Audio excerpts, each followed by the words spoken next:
Okay, let's get right into it. If you're in the product world, you know the pain of the product roadmap. It's supposed to be this beacon of clarity, right? But more often than not, it just becomes a huge source of stress and, let's be honest, broken promises. So why is this tool, something so critical to what we do, so consistently, well, broken?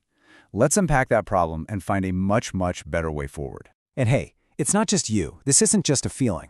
Marty Kagan, who's basically a legend in product management, estimates that 90%, 90, of the roadmaps out there are just plain bad.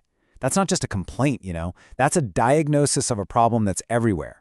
So if you're feeling this frustration, guess what? You're in the vast majority. It's crystal clear the old way just isn't working anymore. So let's just call it what it is. The traditional roadmap is a broken tool. Seriously, it's kind of like a relic from a different era, a slower, more predictable time. But in today's fast-paced, agile world, it doesn't just fail to deliver on its promise, it actually creates a ton of problems for us. I'm willing to bet these symptoms look painfully familiar. Am I right? That constant cycle of overpromising and then underdelivering. The whiplash you get from chasing every new shiny object that comes along.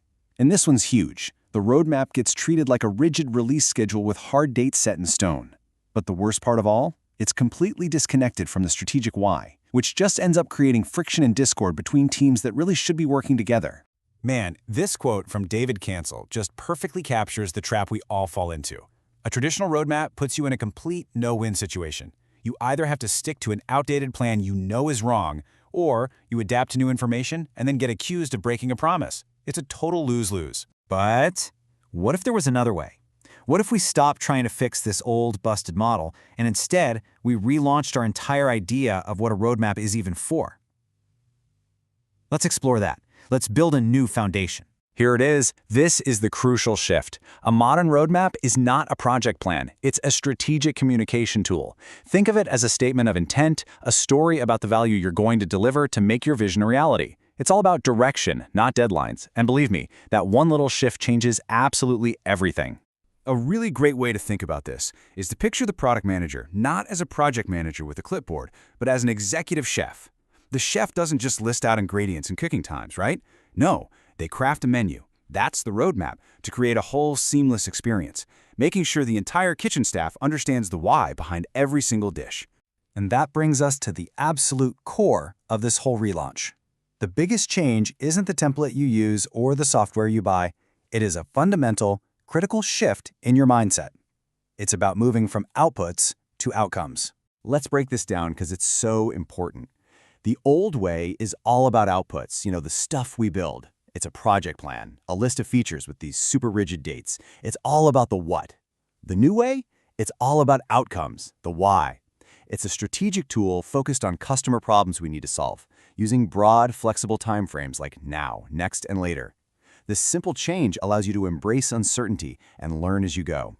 Okay, so you're probably asking, I get the theory, but what does this new roadmap actually look like? Well, the good news is you can forget about those complicated, scary-looking Gantt charts. Think of it more like a simple but really powerful blueprint that's built on a clear strategic hierarchy.